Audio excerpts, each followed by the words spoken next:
The silence between stars. The silence of the Andromeda Observatory was a lie, perched high on the desolate Mount Cinder Peak. For Dr. Eris Thorne, its hushed chambers were a sanctuary, the cold glass of its enormous dome a window into the infinite. Until the silence spoke back. Eris, a woman of sharp intellect and boundless curiosity, thrived in the isolation. Her days blurred into nights, her only companions the rhythmic hum of the machinery, the cold, distant dance of nebulae her only comfort. She sought patterns in the chaos, order in the void. For years, the cosmos had been a magnificent, predictable giant. It began subtly, a faint whisper in the cosmic background noise she meticulously filtered. A pulse, impossibly precise, repeating every 11.37 seconds. Not a pulsar, not a black hole, not anything charted. She logged it, initially dismissing it as an anomaly, perhaps terrestrial interference. But it persisted. Night after night, the pulse returned, growing stronger, clearer, defying all known astrophysical phenomena.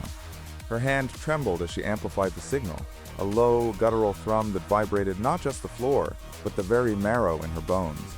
The observatory's ancient power grid flickered erratically, casting grotesque shadows. The air grew heavy, metallic, charged with an unknown static.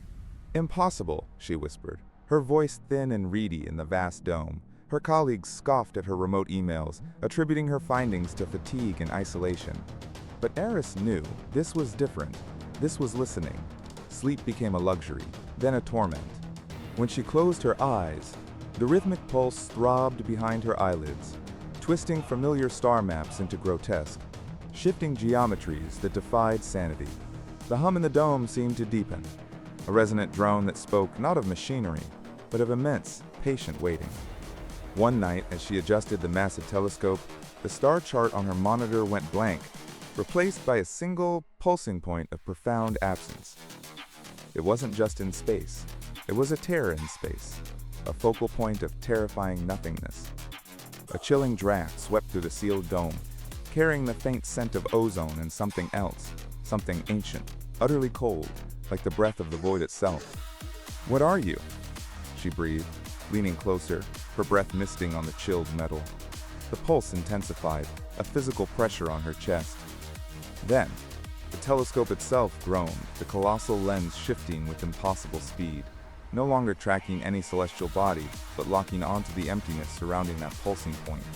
Through the eyepiece, a vision unfolded that clawed at the foundations of her sanity.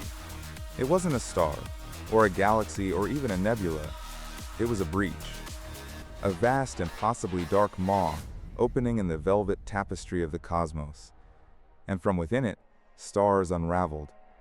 Not fading, not exploding, but simply unknitting themselves from existence, their light drawn into the abyssal void, as if consumed by an unseen, silent hunger. A sound, then, not through the speakers, but directly into the fragile chamber of her mind. A sound of impossible scale, of grinding eternities, of a hunger so vast it encompassed creation itself. It was the whisper of something that had always been there, lurking just beyond the edge of perception, and now it was aware. Aware of her. The dome lights died, plunging her into absolute darkness. Only the horrifying, silent consumption in the telescope's eye remained. And then, a single, vast impression of an eye, coalescing from the consuming darkness, formed and stared back. Not with malice, but with an ancient, indifferent curiosity that was infinitely more terrifying. Eris did not scream. She merely slumped, her fingers still gripping the cold metal of the telescope. The dawn eventually broke, painting the eastern sky in bruised purples and blood oranges, but she saw none of it. She saw only the gaping maw, the silent devourer of stars, and the indifferent eye that had looked into her soul. The Andromeda Observatory stands silent once more, but Dr. Eris Thorne, a silent hollow ghost amongst the humming machinery, now knows the truth. The universe is not a tapestry of light and wonder. It is a canvas upon which incomprehensible, ancient entities feed. And she, a tiny, insignificant mote of dust, had merely glimpsed the predator. The silence was broken, and it could never be restored. The whisper remained, a permanent echo in the vast, empty chambers of her mind.